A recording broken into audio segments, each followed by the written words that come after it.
Muy buenas tardes con todas, con todos. Le damos la bienvenida a la última sesión del programa de fortalecimiento de capacidades en innovación y uso estratégico de datos que forma parte de la Datón Exprésate Perú con Datos 2025.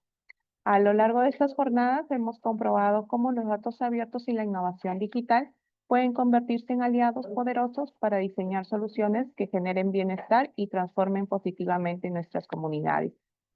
Hoy, después de 10 largas sesiones, cerramos con un tema clave que le va a permitir integrar todo lo aprendido y proyectarlo en iniciativas sólidas. Recuerden que el plazo para registrar sus propuestas estará abierto hasta el 19 de septiembre en la página oficial de la Datatom, que es www.gov.p Exprésate Perú 2025. A través de un formulario facilita.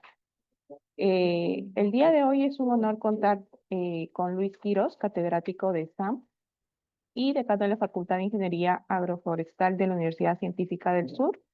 Luis nos va a compartir la ponencia Innovación de Procesos, Metodologías Ágiles para Equipos Ciudadanos. Vamos a conocer un poquito más de Luis. El profesor Luis es ingeniero agrónomo especializado en calidad agroalimentaria por la Universidad Nacional Agraria La Molina. Cuenta con un magíster en marketing por STAN y un máster internacional en marketing science por SIT, Business and Marketing School en Madrid, España. Ha complementado su formación con un diplomado en innovación de procesos por la PUC y especialización en gestión de la calidad en STAN. Actualmente es director ejecutivo de la maestría en administración agronegocios de STAN y miembro del grupo impulsor de Food for Life en Perú. Ha sido decano de la Facultad de Ingeniería Agroforestal y director de posgrado en Ciencias Agroalimentarias de la Universidad Científica del Sur. Su experiencia combina la gestión académica con la práctica empresarial como consultor en marketing y empresario del sector agroindustrial. Ha desempeñado diversos cargos como coordinador de calidad agro en USAID para el Programa de Desarrollo Alternativo de la Hoja de Coca y jefe de calidad en Carvajal, Colombia, Perú. Con mucho entusiasmo le damos la bienvenida al profesor Luis. Adelante. Hola, ¿cómo están? Buenas tardes con todos. Gracias por la presentación. Sí, justo iba a comentarte que estaba ya no como decano, ese había sido mi cargo, ahora es como director ejecutivo de la maestría de agronegocios de SAN, ¿no? Em, Nada, es un gusto poder estar aquí conversando con todos ustedes y nuevamente gracias por la invitación. Me parece una excelente iniciativa de la PCM poder compartir con todos ustedes este tipo de conocimientos de innovación, que es lo que hoy en día está pisando fuerte en todo, ¿no? Porque necesitamos en todo tipo de empresa, grande, pequeña, mediana poder hacer una optimización de nuestros recursos y poder hacer las cosas bien. Y de hecho, un poco lo que voy a comentarles hoy día con varios ejemplos es cómo la innovación mal hecha trae consecuencias y cómo la innovación bien hecha genera recursos. Entonces, sin más, vamos a proyectar. Confírmeme, por favor, si pueden verlo. Sí se puede ver, Luis. Sí, ya. Genial. Entonces, bueno, el tema que vamos a hacer es innovación en procesos y metodologías ágiles para equipos ciudadanos. El contenido lo he resumido en tres cosas bien puntuales para poder entender el concepto de innovación, que seguramente ya lo han venido tratando, pero como les dijeron, la idea es Luis, concentrar. creo que dejaste de compartir. No se Sí, puede visualizar. a ver otra vez, permíteme. No, no, se fue otra vez. Ahí, Sí, ya se puede visualizar. ya, perfecto. Les comentaba entonces que lo que he tratado es de condensar el tema en tres puntos. Innovación de procesos y un tema en metodologías ágiles que vamos a conversar. Para mí es importante que dejar claro el qué cosa es y qué cosa no es innovar, ¿no? Vamos a conocer el proceso de innovación y el factor clave para la innovación, pero clave, y lo quiero resaltar de todas las formas posibles, el factor clave para la innovación es identificar problemas. Si no, hacemos cualquier cosa y vamos a verlo con varios ejemplos. Entonces, ¿qué cosa es y qué no es innovar? Sí es innovar, identificar problemas, evaluar escenarios de posibles resultados. Nosotros hacemos una innovación, pero no nos proyectamos hacia lo que va a poder suceder y digamos que no somos muy creativos y no tenemos, vamos, yo no sé predecir el futuro, pues yo no sé qué va a pasar. Lo ponemos en una inteligencia artificial y nos da una cercanía de qué cosas pueden suceder. Entonces, ya no hay perdón para innovar mal, porque ahora debemos proyectarnos. Primero identificamos, luego evaluamos posibles resultados para saber si lo hacemos o no y luego debemos tener un comité de crisis o de manejo de crisis para contingencias si algo sale mal o para poder contener lo que ya hemos proyectado que pueda suceder. Y luego el tema de indicadores, que es básico en el tema de innovaciones, porque nos va a decir si lo que estamos haciendo pues realmente nos trajo mejora, ¿no? ¿Qué no es innovar? Hacer innovaciones porque se me ocurre que esto será buenazo, ¿no? Yo hoy día vi una serie de Netflix mira, eso se parece a mi empresa, yo creo que eso lo puedo hacer yo también y va a funcionar. Así al aire, al viento, cómo nos empuja y hacemos cosas y eso no debería ser así. Vamos a ver algunos ejemplos. A mí me gusta mucho este ejemplo sobre la identificación de problemas y se los voy a contar así paso a paso, ¿no? La identificación de problemas tiene ciertas herramientas para poder hacerlas bien. Y una de las más sencillas que quiero compartir con ustedes es una herramienta que se llama la técnica del 5 porqués, que es tan simple como preguntarte por qué está sucediendo algo, no necesariamente 5 veces, pueden ser 6, pueden ser 4, pero la técnica se llama así. Y uno va preguntando, y este es un ejemplo clásico para mí que ejemplifica muy bien lo que es la identificación de un problema. Este ejemplo parte por un municipio que tuvo en algún país del mundo, que tuvo una infestación de ratas, como ven en la primera imagen. Entonces, el alcalde y su equipo lo primero que hizo fue decir, tenemos un problema. Ya dijeron per se que el problema eran las ratas. Tenemos un problema que es infestación de ratas. Entonces, ¿cuál es la solución lógica? Pues hay que contratar una empresa desratizadora, ¿no? Primer error. ¿Por qué? Porque se la pasaron desratizando durante un año. Mataban un poco y volvían y volvían y volvían. Entonces, a alguien muy creativo se le ocurrió pensar en que quizá el problema no era ese y había que pensar en identificar el problema. Entonces contratan una empresa que dice vamos a identificar el problema. Y dicen, ¿por qué? Primer por qué, de la técnica sencilla, ¿no? ¿Por qué están las ratas? Las observan y se dan cuenta que las ratas comían un pequeño hongo que crecía en ciertas zonas de este parque, en cantidad. Y de eso se alimentaban las ratas. Entonces, sacaron a las ratas de la ecuación, ya no era el problema, ya no existía en ese supuesto problema las ratas, las eliminaron y quedó el hongo. Ahora el hongo era, ¿y por qué aparece este hongo que antes no estaba? ¿Por qué ahora sí? Y empiezan a ver que este hongo crecía en la baba que dejaba un gusano.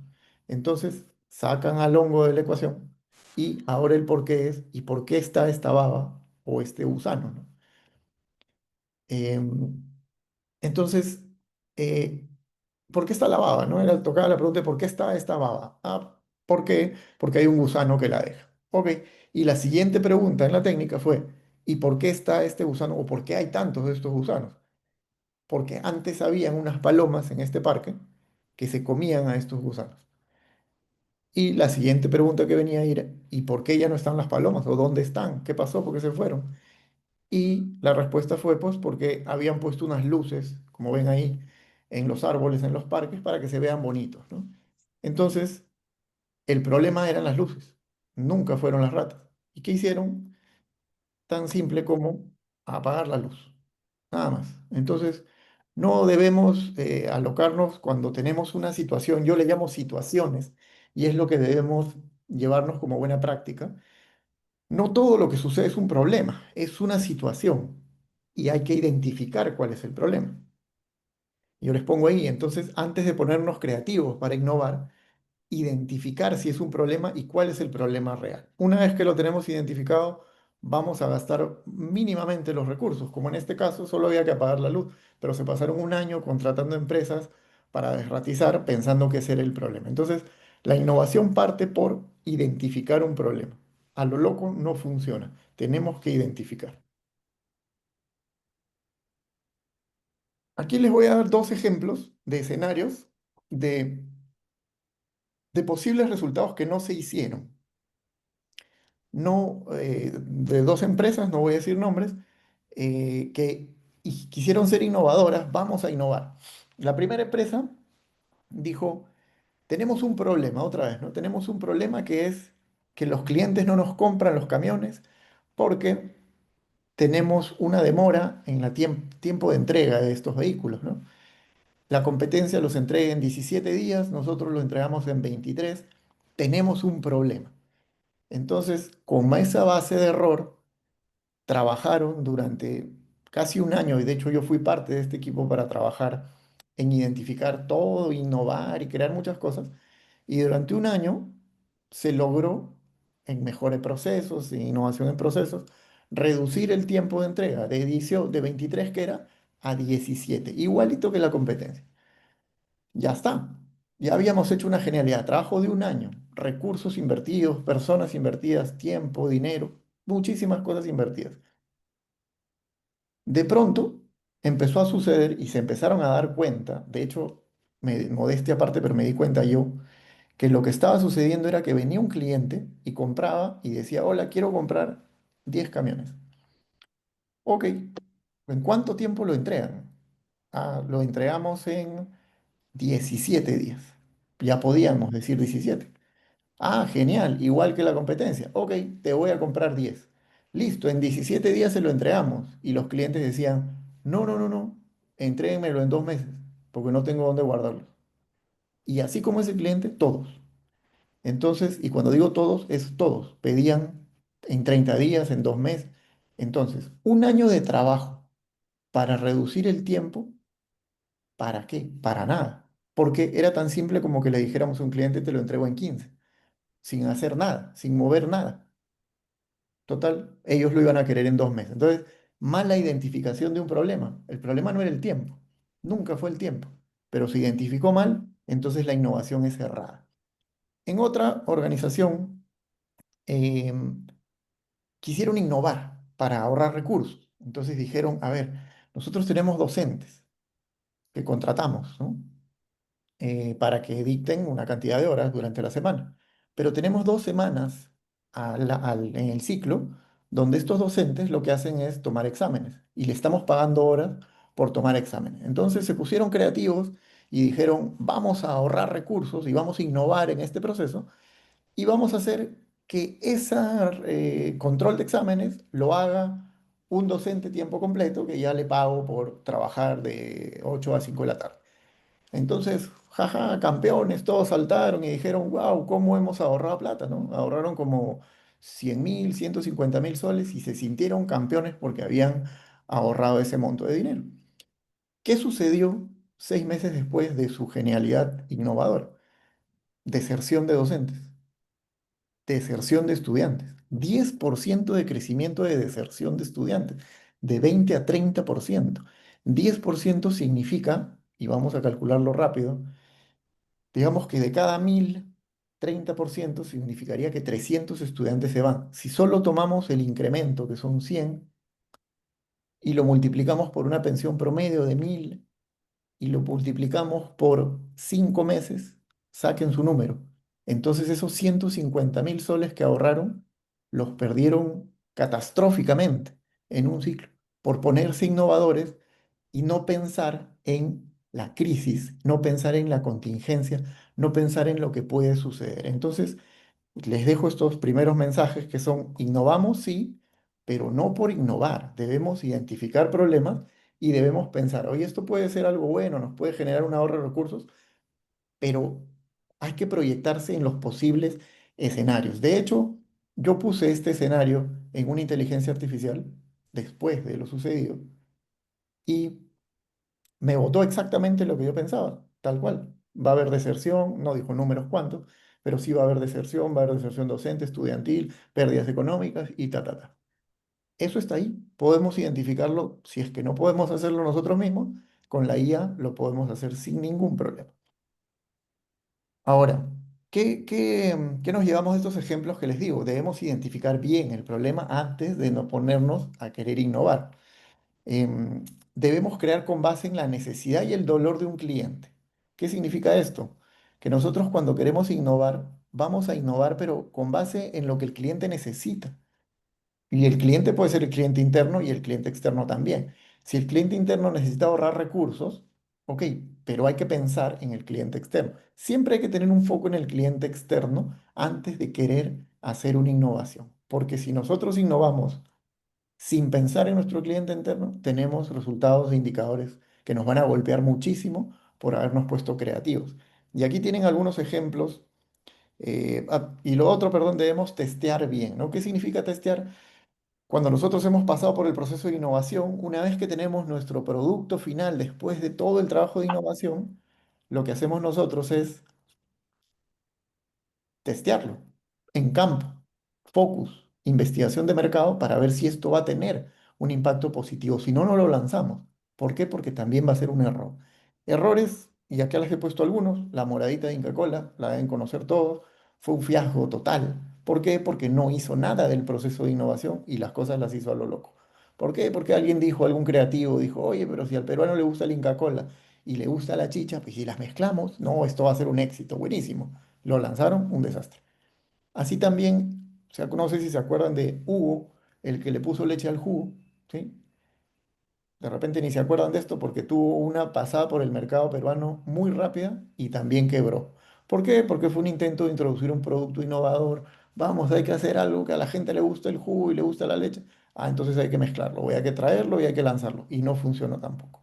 Y otro error también gigante en la historia fue la New Coke, ¿no? La New Coke es un ejemplo de todo lo que no se debe hacer en un proceso de innovación, ¿no? Entendieron mal al consumidor. En ese tiempo salió, estamos hablando de los años 70, más o menos, un poco antes, salió el reto Pepsi, que Pepsi ponía dos vasos de gaseosa con las botellas tapadas y les hacía probar a la gente, ¿cuál te gustó más? Esta, sacaban y era Pepsi. Entonces, los amigos de Coca-Cola entendieron mal el concepto y dijeron, ah, entonces el sabor de Coca-Cola no es bueno. ¿Por qué? Porque en el reto Pepsi salía como Pepsi como mejor sabor. Entendieron mal y lanzaron una innovación con una mala identificación de un problema otra vez, ¿no? Y lanzaron todo un proceso y generaron la New Coke. La New Coke fue un desastre absoluto. Fue la primera vez en la historia que Pepsi logró igualar en ventas a Coca-Cola. Coca-Cola cayó enormemente en muchos de sus indicadores y finalmente se dieron cuenta del error y lo reconocieron y tuvieron que volver a la Coca-Cola. Y si ustedes tienen una Coca-Cola a la mano, miren la Coca-Cola y van a ver que dice sabor original. Eso no estaba en los años 70. Eso lo pusieron justamente para resarcir el error de la New Coke. Entonces, grandes organizaciones meten la pata tremendamente cuando quieren innovar sin identificar un problema. Otro error muy grande que se dio en el mercado, y esto fue hace unos años, fue un error que se dio con la cerveza Budweiser, que la deben conocer todos. Budweiser ha sido una cerveza que siempre se ha posicionado en un mercado de Estados Unidos como una cerveza bastante, digamos, enfocada en el macho americano, en el vaquero, ¿no? Bastante enfocada en los deportes rudos americanos, porque ese ha sido su concepto siempre y esa ha sido su imagen de marca. Entonces, hace unos años entró la señorita que ven ahí en imagen, Alisa, Alisa Heinz, nombre raro, vicepresidenta de marketing de Bud Light. Ella, joven, innovadora, dijo, se los voy a leer ahí, Dice, si no atraemos a los bebedores jóvenes para que vengan y beban esta marca, no habrá futuro para Bud Light. Explicó qué significa evolucionar y elevar. Significa inclusión, significa cambiar el tono, significa tener una campaña que sea verdaderamente inclusiva y se sienta más ligera, más brillante y diferente y que atraiga mujeres y hombres. ¿Qué quiso hacer ella? Leyó mal al mercado, leyó muy mal al mercado porque quiso imponer su, digamos, su juventud y su filosofía de juventud, de decir, quiero incluirle, quiero poner inclusión, voy a innovar en una marca tan arraigada a valores culturales de los Estados Unidos y quiero cambiar todo y voy a innovar. ¿Y qué hizo? Contrató a este señora, que es un ¿cómo le llamamos? Él es un a ver, espérenme, el nombre no me acuerdo de este señor. Es una presentadora transgénero, ¿sí? Que presentó esta cerveza, ¿no? Presentó un comercial en vivo donde hablaba de que Budweiser, Bud Light, había puesto su imagen en las latas, ¿sí? Porque querían generar inclusión. Entonces, ojo que no tiene nada que ver el hecho de que sea transgénero, sino de lo que estamos hablando es del producto y del cliente al que se dirigía Budweiser. Entonces, por un tema innovador errado, quiso atraer a un público que no le correspondía a este producto a través de una imagen de un personaje que no correspondía al concepto del producto. Entonces, además de eso, que ya estaba mal, ella cuando sale en la publicidad hace mención y dice, ah, la Bud Light, sí, esta cerveza que es rica y que creo que auspicia algún deporte. Ofendió absolutamente a los consumidores de cerveza que son pues que juegan con este deporte y que es quizás uno de sus valores culturales, y ella los ofendió terriblemente al decir algún deporte, ¿no? Entonces, ¿qué pasó cuando hicieron esto? El mercado de esta cerveza cayó en 28% en ventas, cayó al segundo puesto, nunca en su historia había bajado del primer puesto, 350 empleados despedidos, más de 6.000 millones en valor de mercado de pérdidas de esta cerveza. ¿Por qué? Por una innovación mal conceptualizada. Em, ¿Qué tuvieron que hacer?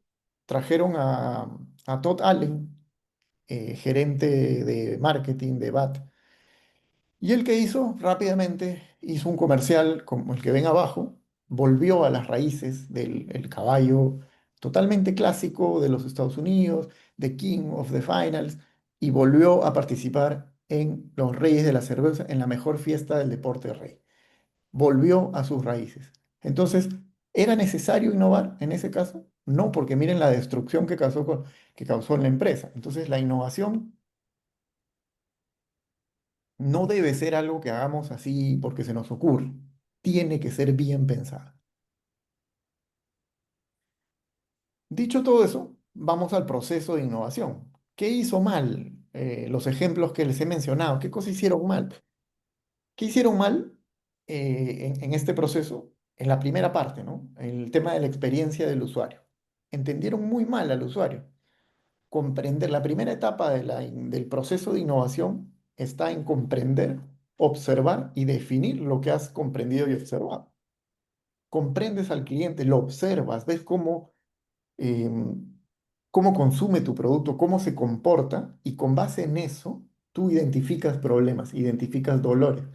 Y una vez que los identificas, los defines. He identificado esto. Ahí viene la identificación de problemas. Esa es la parte. Lo tienes definido.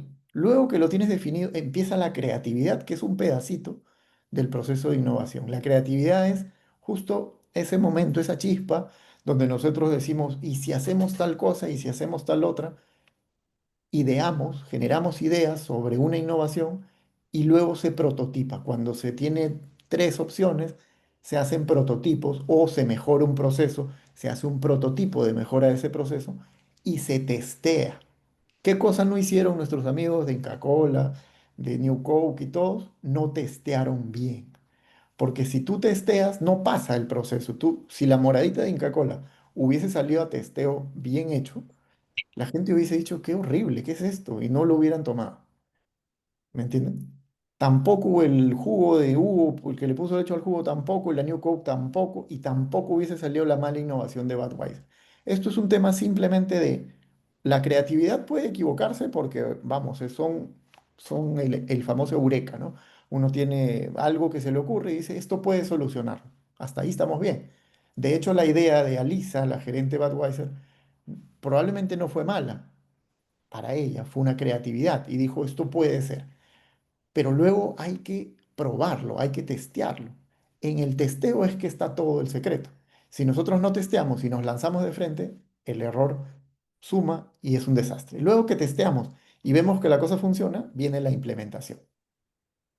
Este es el proceso de innovación como tal, como les decía, el mismo, sin los errores. Ahora sí, nosotros observamos al cliente, esa es nuestra investigación, la parte experiencia de usuario. Identificamos el problema, que es la definición, ideamos, creamos, nos ponemos creativos, y ahí es donde sale, como les decía, el eureka. Luego viene el prototipado, que es cuando ya tú creaste y esto va a ser y la mejora va a ser tal cual, y luego se testea. Y voy a insistir en el testeo, porque si no testeamos, los errores son tremendos. Y luego implementamos. Entonces, dicho todo eso, ahora viene la parte de cómo identificar un problema, ¿sí? Como les decía, no todo lo que sucede es un problema. Hay que identificarlo. ¿Cómo hacemos? Observamos la situación. Lo primero es quitarnos ese chip de llamarle a todo problema. Hay que llamarle situaciones para no confundirnos, ¿no? Algo que genere un retraso, algo que duela, algo que genere pérdida de tiempo, un proceso que consideremos que debemos mejorar porque se pierde tiempo, porque se pierde recursos, porque genera retrasos, por lo que fuera, nosotros le llamamos situación. Y ahí aplicamos la tecnología, la metodología, perdón, del 5 porqués para identificar correctamente lo que está pasando. Cuando lo identificamos, aplicamos otra metodología que es muy fácil también, que es el causa-efecto, o el Ichikawa, o espine-pescado, cualquiera de los nombres, es lo mismo. Y esto nos va a determinar causas, y con las causas nosotros vamos a poder resolver algunas cosas. Una vez que nosotros identificamos causas, iniciamos con el proceso eh, ya de aquí de la creatividad, ¿no? Porque todo lo que les he hablado ahorita, del punto uno al punto 3 es la primera parte, la experiencia de usuario del proceso de innovación, ¿sí? Y otra cosa que debe quedar clara es que jamás, pero jamás en mayúscula, debemos sacrificar calidad por rentabilidad, porque lo que va a hacer, lo que va a pasar es que vamos a perder ambas, la calidad y la rentabilidad. Recuerden el ejemplo de los camiones, recuerden el ejemplo de las ratas, recuerden el ejemplo de los docentes. Todo lo que hacemos nosotros por rentabilidad y sacrificamos calidad termina mal. Entonces, no lo hagan nunca. Les cuento un ejemplo específico del 5 porqués. En el sector automotriz, de una empresa de la que saqué el ejemplo anterior. El problema que presentaban los amigos del área de ventas de camiones, para ellos el problema estaba en la necesidad de más vendedores para subir sus ventas. No tengo muchos vendedores, por eso no vendo. Ellos ya habían encontrado el problema y ya lo habían solucionado también. Entonces, cuando llegan a mi área, dicen, necesito más vendedores. Necesito que solucionen mi problema, necesito más vendedores. Ellos ya habían dado per se que el problema era falta de vendedores y per se que la solución eran más vendedores. ¿Qué pasa si poníamos más vendedores? Íbamos a incrementar sus gastos y probablemente incrementara la venta, pero también los gastos. Entonces, probablemente la correlación no iba a generar el resultado esperado. Cuando analizamos un poco más, nos dimos cuenta que el problema real estaba en el ticket de venta, es decir, cuánto vendía cada vendedor, porque en la competencia, em, un vendedor llegaba a 1,5, 2 camiones al mes. En esta empresa llegaba a 1,2, no llegaba más el ticket de venta. Entonces, entramos a trabajar con la identificación del problema de 5 porqués. ¿Qué hicimos? La primera, ¿por qué están bajas las ventas? ¿Cuál es el promedio de ventas del sector? Primera pregunta. ¿Cuál es el promedio de ventas ticket por vendedor? ¿Con quién competimos? Hay que investigar con cada pregunta. y se identificó que el ticket de venta por vendedor estaba más abajo del promedio, como les decía. 1.2 promedio de ventas del sector, 2. Entonces el problema estaba en el ticket. Siguiente pregunta, ¿por qué el ticket de venta del vendedor está bajo?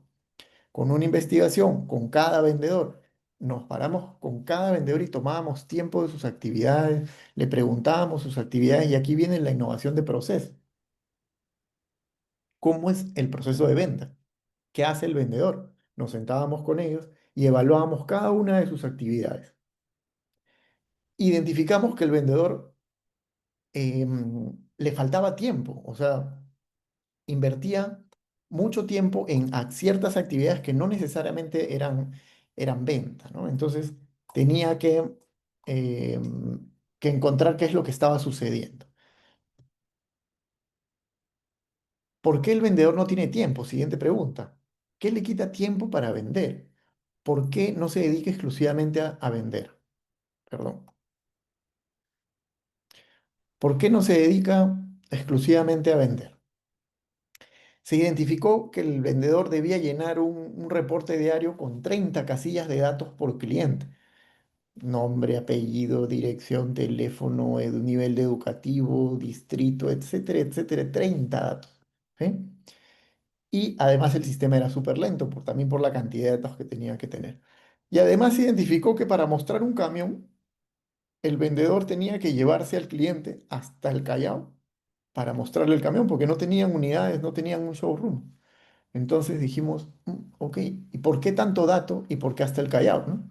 Se identificó que el sistema, casado, soltero, educación, lugar de nacimiento, etcétera, miles de cosas que no tenían relevancia ni sentido. Se preguntó al gerente y a los vendedores, ¿cuántos de esos 30 datos necesitas para hacerle seguimiento a tu cliente? Tres. Nombre, correo y teléfono, punto. Ya está. Entonces no necesitamos 30. Listo, vamos a generar acciones. ¿Y qué hicimos? Se solicitó a TI, al área de sistemas, reducir las casillas de 30 a 5 datos. Se logró un aumento, un incremento, un ahorro de 1 hora al día. Esto por 6 días eran 6 horas. Esto en un mes era un día de tiempo adicional para vender. Luego se liberó el espacio de las 10 unidades ofrecidas. ¿Qué hicimos con eso? ¿No? Hicimos un Pareto, otra metodología. Identificamos de los 10 unidades que habían, cuáles eran las más vendidas, cuáles hacían el 80% de la venta. Eran tres. Entonces, esas tres que hicimos, encontramos un espacio en el lugar donde estaba esta empresa y lo que hicimos que fue implementamos un showroom con tres camiones que hacían el 80% de la venta. ¿Qué logramos? 12 horas semanales de ida al Callao. Se lograron incrementar 2 días más, o sea, dos más un día,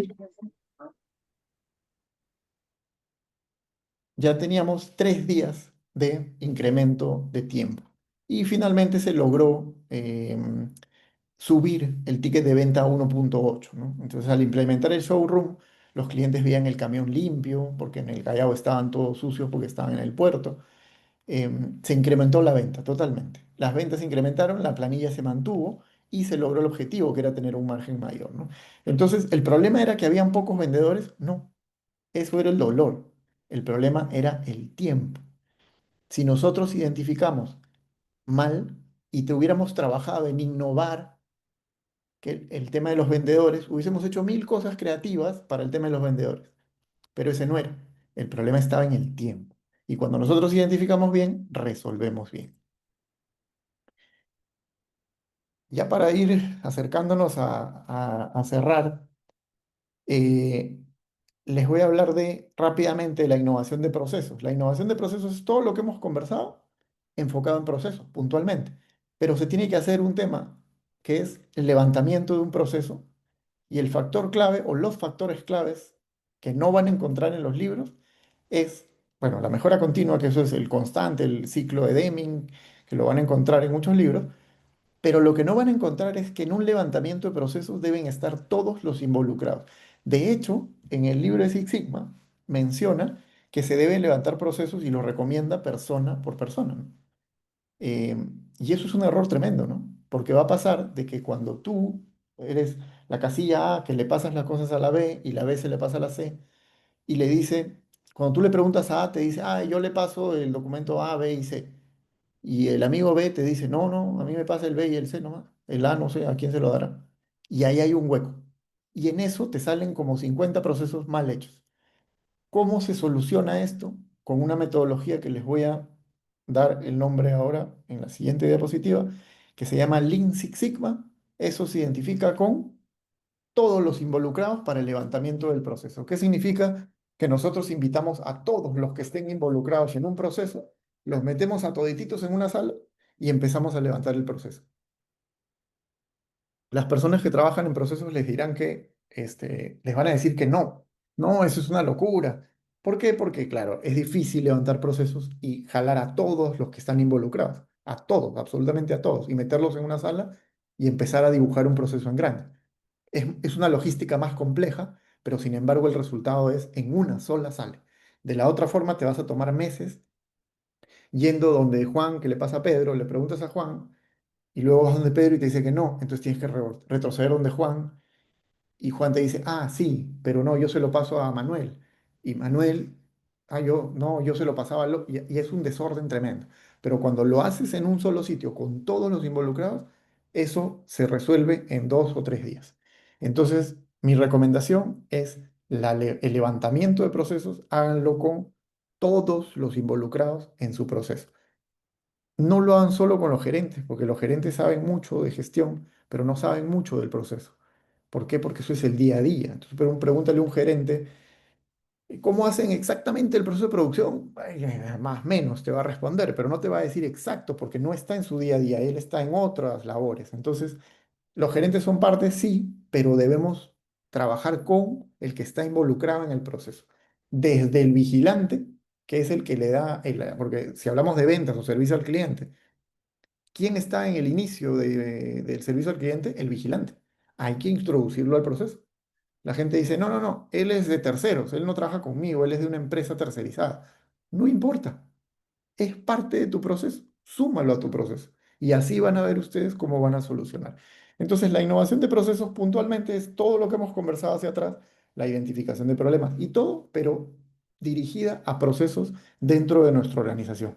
Sistemas que se usan para identificarlos o flujos que se pueden hacer, pueden usar el Visagi, que es un programa gratuito, que es el que está ahí en la imagen. Es muy fácil, es muy intuitivo, se puede graficar procesos con eso y la ventaja que tiene es que te permite ver muy fácil qué persona es la que se ocupa o qué cargo es el que se ocupa, como dice ahí, ¿no?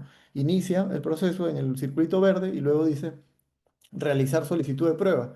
¿Quién? El representante del proyecto. ¿Y a quién se lo pasa? Al líder del laboratorio. ¿Qué hace? Revisa la solicitud de prueba. Luego va sí o no. Si la revisa y la acepta, crea solicitud. Si no, cancela la solicitud. Y así empezamos a graficar un proceso. Y nos vamos a dar cuenta que hay vacíos en nuestros procesos y mucho tiempo muerto que podemos corregir. Esto es puntualmente el tema de innovación en procesos. Y en cuanto a metodologías ágiles, las metodologías ágiles son Scrum, Kanban, hay un montón. Se basan en un manifiesto ágiles y básicamente la clave de esto son interacciones cortas para entregar valor incremental, flexibilidad y adaptación rápida a cambios, colaboración intensiva con el cliente y enfoque a personas e interacciones sobre procesos rígidos. A mí, personalmente, las metodologías ágiles no son de mi total agrado porque te conllevan a muchos errores, funcionan muy bien, pero te llevan a muchos errores si es que no introduces la parte inicial del proceso de innovación que les dije, que es la identificación del problema. Como son tan ágiles, terminas, ¿qué problema hay? Tal cosa, ya listo, lo solucionamos con una metodología ágil. Entonces, es tan ágil que justamente ese termina siendo su talón de Aquiles. ¿Por qué? Porque resolvemos muy rápido las cosas cuando hay que hacer un proceso lento de identificación. Entonces, ¿qué recomiendo yo? Dirán ustedes. Yo les recomiendo el Lean Six Sigma. No es una metodología ágil per se, perdón, no está reconocida como una metodología ágil literalmente, pero funciona mucho mejor, a mi experiencia, que las metodologías ágiles cortitas, ¿no? Ahora, esto viene, el Lean Six Sigma viene del Six Sigma, ¿no? Que es una metodología de mejora de procesos que busca reducir los defectos o fallas y busca que no sea tan aleatorio un proceso, sino que más bien sea esbelto, ¿no? Es bastante, casi todo lo que producimos esté dentro de los límites o de los rangos, como en este ejemplo, ¿no? Ahí, por ejemplo, ven que los límites, el inferior y el superior y el central, está como que movido para un costado, ¿no? Entonces, ¿qué cosa hace Six Sigma? Lo vuelve al medio exacto y hace que nuestra producción esté dentro de los límites para no tener errores. La variabilidad es el principal enemigo de la calidad. Entonces, esto, el Six Sigma, pero el Six Sigma es una metodología muy compleja, muy dura, muy estadística. Entonces aparece el Lean Six Sigma. Y el Lean Six Sigma, eh, bueno, acá para explicar un poquito lo que les decía, ¿no? Digamos que tenemos crayolas, que fabricáramos crayolas y nos dicen que debe tener 150 milímetros, límite mínimo o límite inferior 149,8 y límite superior 50,2. Todo lo que está fuera del límite es malo, lo que está dentro es bueno. ¿Qué cosa hace Six Sigma? Que nuestra curva, esa curva que ven un poco chata, lo que hace es apretarla para que la mayoría de nuestras crayolas estén dentro del límite y cada vez más cercana al central. Eso la hace más elevada, ¿no? Básicamente es eso el Six Sigma. Pero como es una metodología muy dura, el Six Sigma, muy compleja, aparece el Lean Six Sigma, que es una mezcla de dos metodologías, que es el Lean Manufacturing y el Six Sigma, y lo hace bastante ágil, ¿no? Entonces yo recomiendo mucho esta metodología. ¿Cuáles son los principios del Six Sigma? Orientación al cliente, orientación a datos y hechos, gestión proactiva, colaboración sin fronteras, orientación a procesos y búsqueda de perfección y tolerancia a errores. Les decía que el Lean Six Sigma es una metodología de mejora de procesos que combina las técnicas de Lean y de Six Sigma. Ahora, ¿qué ventaja tiene el Lean? Es que el Lean te dice dónde encuentras los problemas. Ya no tienes que ponerte a pelear y a buscar por toda tu empresa dónde hay problemas. No, el link te dice dónde los puedes encontrar, que son talento no utilizado, inventario, movimientos, esperas, sobreprocesamiento, sobreproducción, defectos y transportación. Estos son los principales lugares donde que el link te dice que puede haber defectos. Entras con la metodología de innovación que les he mencionado desde el inicio, en estos puntos y empiezas a buscar dolores. A ver, vamos a talento no utilizado. No utilizar la experiencia y conocimiento y creatividad del personal. Puede ser. Vamos a inventario, vamos a transportes. En transporte, por ejemplo, hay muchas oportunidades de mejora de procesos porque, digamos, en una celda de producción, de la A a la B hay como 20 metros y pudo haber estado más cerca. ¿Por qué no la ponemos más cerca? Analicemos eso, esos 20 metros de transporte, porque hay que subirlo un pato, hay que llevarlo, y esos 20 minutos todos los días genera un espacio de tiempos muertos y tiempos perdidos, y eso es lo que hace la mejora de procesos. Entonces, bueno, el Lean Six Sigma es una metodología bastante más larga como para explicarla en este cortito tiempo, pero les dejo ahí como para que puedan buscar un poco de información y analizarlo. Es una muy interesante metodología, que no es una metodología ágil, como dije, sino es una metodología un poquito menos ágil que ágil, pero funciona mucho mejor que las metodologías ágiles. Recomendaciones finales, y ya para terminar, debemos temer, por favor, ténganle miedo a los creativos sin fundamento. Van a encontrar a mucho creativo en su organización que, pero hay que hacer esto a lo loco. No crean, por favor, resuelvan bien, identifiquen bien, esa es mi recomendación. Debemos identificar problemas, si no arreglamos lo que estaba mal y muy lejos de mejorar, vamos a generar pérdidas, porque vamos a irnos a arreglar por otro lado. Enfoquen, por favor, entiendan qué es lo que está mal, identifiquen situaciones, cambien ese chip de problema por situación y empiecen el proceso. Jamás sacrifiquen calidad por rentabilidad, porque lo que va a pasar es que van a perder las dos. Debemos proyectarnos, proyectar resultados, prever lo que puede pasar y si no podemos hacerlo, como les dije, con la IA podemos hacerlo. Implementar comités de crisis para prever, y los comités de crisis no deben ser solo de gerentes, deben tener a todas las sangres de nuestra organización, porque la gente tiene a veces muchas visiones. Te va a decir, oye, yo creería que esto va a pasar aquí si hacemos esto. Así que inviten a todos. Incluir a todos los involucrados y finalmente el servicio asociado al producto es tan o más importante que el producto. No se olviden de que el servicio Nuestro producto puede ser espectacular, pero si nuestro servicio es malo, nada va a funcionar. Eso sería conmigo. Muchas gracias por su atención y atento a cualquier pregunta. Gracias, Luis. Ahí vosotros están reaccionando con emojis.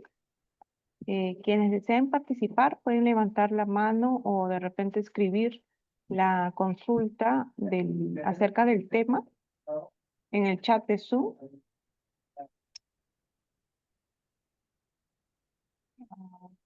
Bueno, lo de la constancia se encuentra en la landing, es un porcentaje mayor al 85%. Pueden revisar en la landing del programa, es gov.p / programa innovación y datos.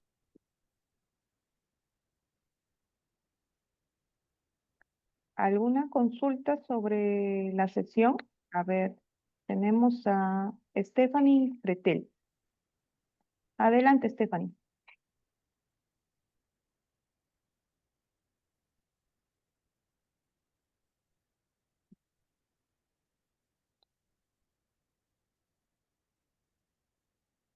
Puedes abrir micro.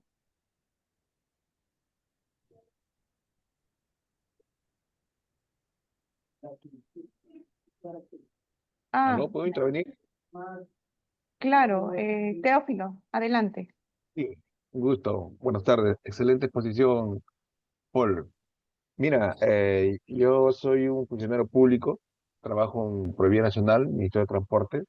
Estamos viendo lo que es construcción de carreteras, ¿no? De la red vía nacional. Eh, Como sabrás, es de conocimiento público que hay una propuesta de reestructuración de Proevía Nacional y Proevía Descentralizado, que es algo similar como institución. Eh, Efectivamente, hay algunos procesos internos que se requieren mejorar y de acuerdo a lo que he podido apreciar, la explicación que has hecho más está dirigida de repente a productividad, a productos, ¿no? A bienes. Sin embargo, en nuestro caso, lo que brindamos son servicios de satisfacción a las comunidades, ¿no? Conectividad. Y eso, ¿cómo sugerirías tú poder generar aquí mecanismos de innovación, de mejora, para que la gestión sea más eficiente, ¿no? Eh, no sé si me entiendes, es básicamente a gestión, a resultado de satisfacción a la ciudadanía, más que el mismo producto. O sea, no es el número de carreteras, no es el número de kilometraje, sino el producto final. O sea, ¿qué cosa es lo que buscamos de la ciudadanía? Una satisfacción como resultado de nuestra labor. ¿Cómo nos podrías ayudar o sugerir ahí, estimado Paul? Muchas gracias. Ok. Gracias, Teófilo, por la pregunta. Y no, para el enfoque no es para un producto, el enfoque es para todo dolor. Ese es el concepto que yo les comparto. Nosotros identificamos dolores, podemos identificarlos en productos y en el caso que tú dices de satisfacción, la satisfacción es uno de los lugares más ricos donde nosotros podemos encontrar oportunidades de mejora. Entonces, las oportunidades de mejora es donde los dolores están más claros, ¿no? Porque es donde llega el cliente final. En cambio, en producción en planta, por ejemplo, nosotros levantamos procesos y básicamente lo que queremos es ahorro de recursos, podemos querer productividad, como bien dijiste, o muchas cosas internas, ¿no? Pero cuando hablamos de clientes, la cosa se vuelve exponencial las oportunidades. ¿Por qué? Porque tú puedes identificar directamente en un cliente el dolor. Tú vas a ir donde el cliente y le dices, ok, vas a hacerle una encuesta, vas a hacer investigación de mercado, vas a llegar a ellos y vas a identificar qué es lo que está funcionando mal para ellos. Y a partir de ahí retrocedes, identificas, entras al proceso que les he mencionado de innovación y tú dices, ok, ya observé, acuérdate que les decía que la primera parte decía el proceso de investigación, de innovación, experiencia del usuario, ¿sí? Cuando digo experiencia del usuario, es del cliente final o del usuario interno, y una vez que tú has observado y comprendido el dolor, lo que vas a hacer es introducirlo al proceso.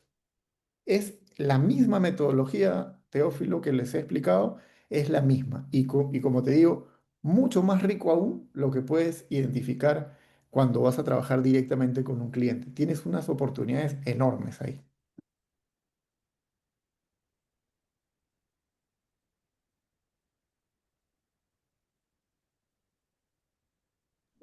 Teófilo, ¿lograste escuchar la respuesta del profesor Luis? Porque todavía tienes el micro encendido.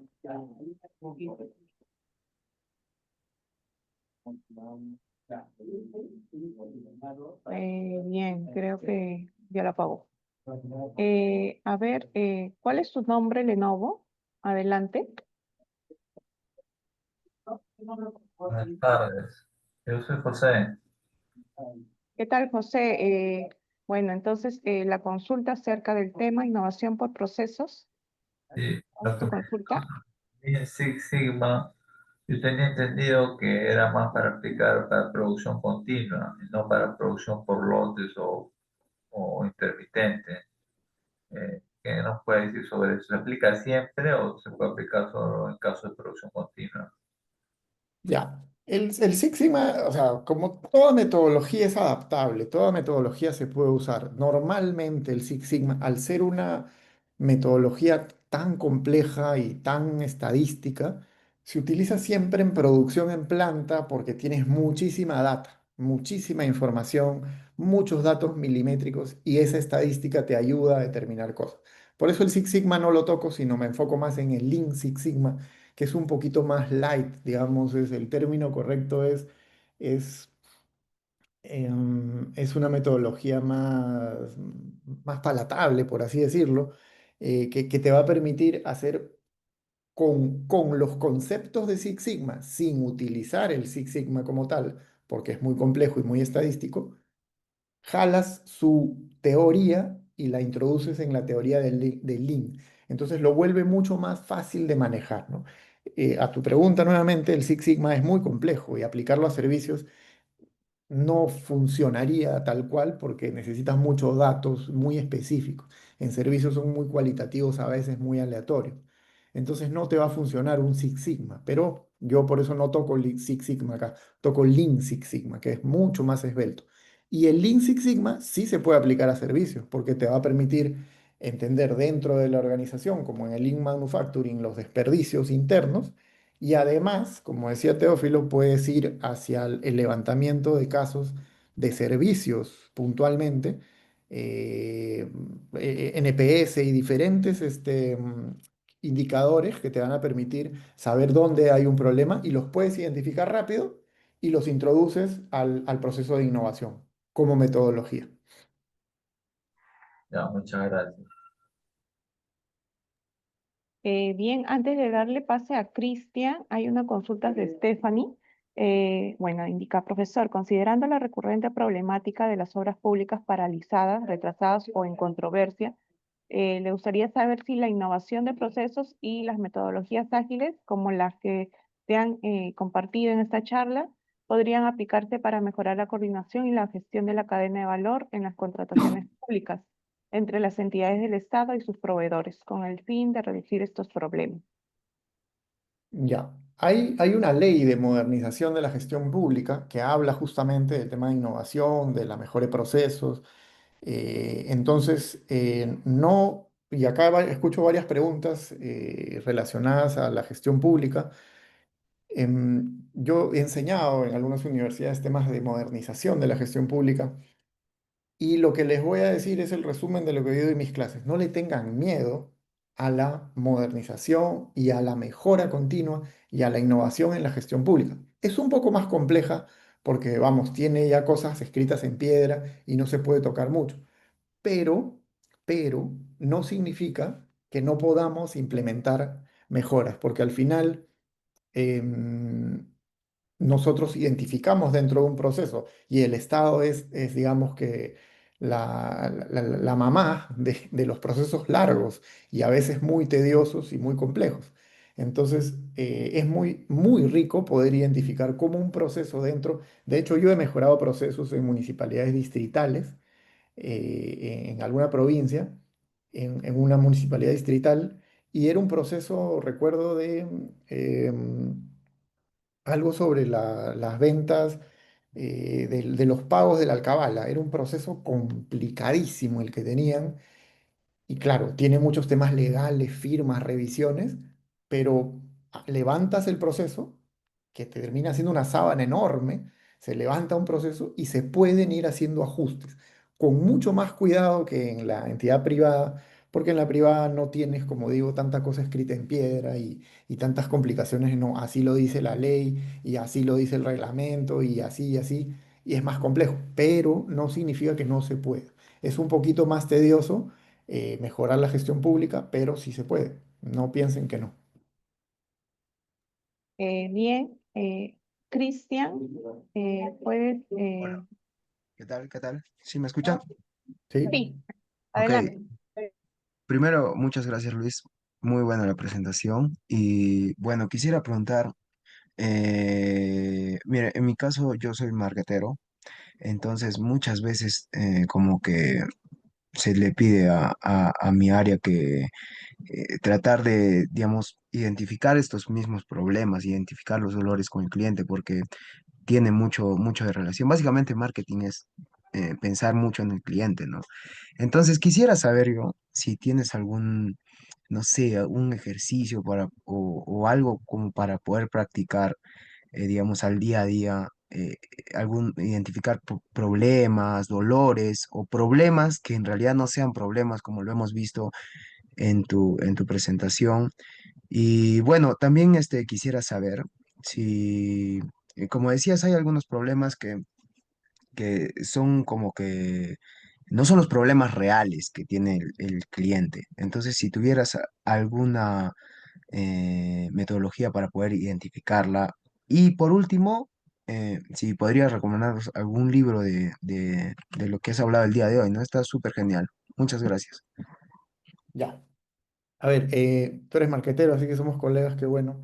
Em, Cuando nosotros hablamos de identificar dolores en marketing, lo que hacemos directamente es investigación de mercado y tienes muchísimas herramientas para investigar. No las hemos tocado hoy día porque no estaban dentro del tema, pero tienes inmersión, tienes cualitativas, tienes Mystery Chopper, tienes encuestas, tienes focus, tienes entrevistas personales, tienes muchas herramientas para poder identificar, ¿no?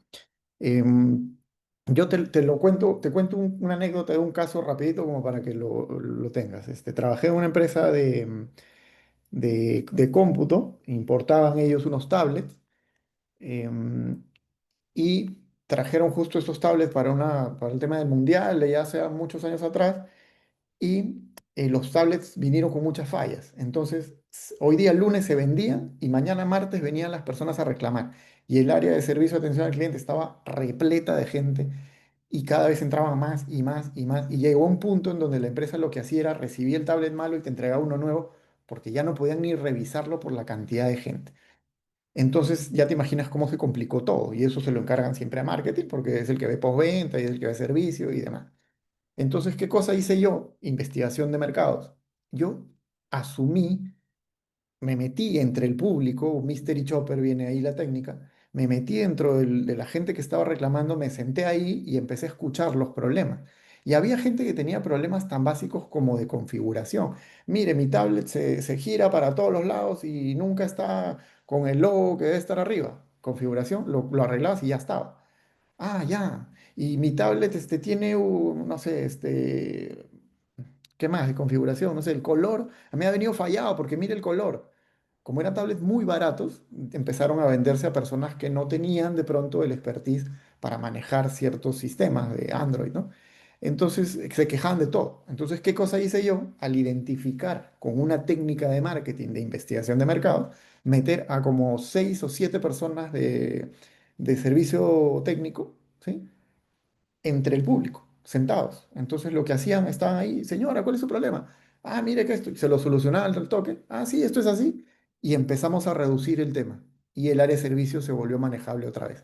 Entonces, a tu pregunta, y con este ejemplo espero que haya quedado, técnicas, Mystery Chopper, investigación, inmersión, cómo hicieron, por ejemplo, la identificación de la lejía que nos salpica, la lejía Clorox, con inmersión, es una técnica de marketing de investigación. Y así tienes muchos para identificar. Tendríamos que hablar de pronto un par de horas más para poder darte todas, pero te recomiendo que busques temas de investigación cualitativa, sobre todo, más que cuantitativa, porque es más estadística, busca investigación cualitativa. Y podrías, a nivel libros que me preguntabas, tienes todos los libros de Kotler, Dirección de Marketing, Comportamiento del Consumidor. Cualquier libro de Kotler es bueno, cualquiera. Tienes Marketing 1.0, 2.0, 3, 4, 5, hasta el 6 que acaba de salir. Y tienes el libro per se de Lean Six Sigma, que también tiene mucha información que yo creo que te podría servir.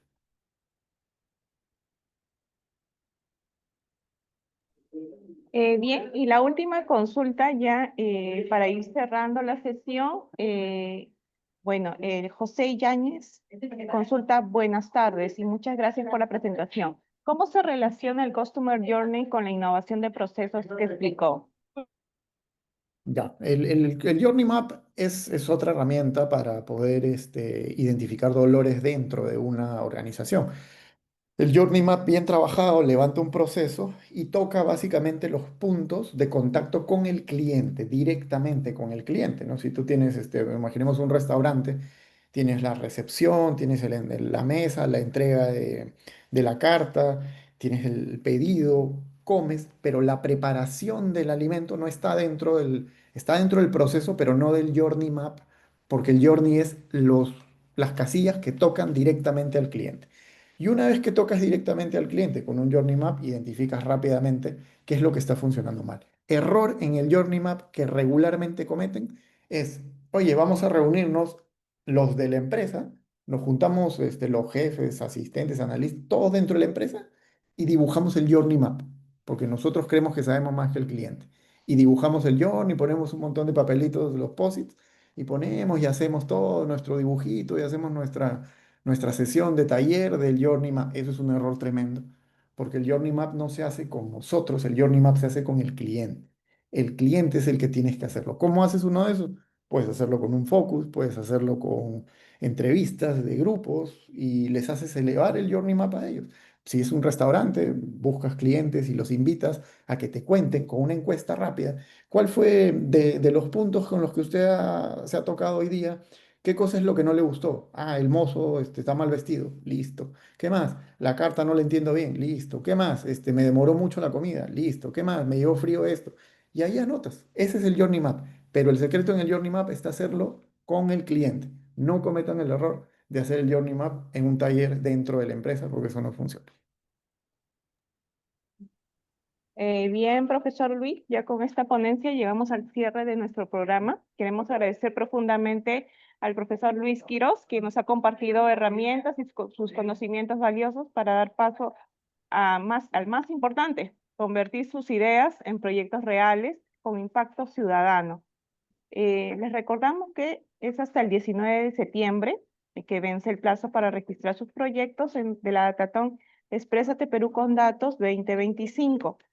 Gracias a todos y a todas por su entusiasmo, compromiso a lo largo de estas sesiones y confiamos que este solamente sea el inicio de muchas iniciativas ciudadanas transformadoras. Muchas gracias, profesor, nuevamente y hasta pronto.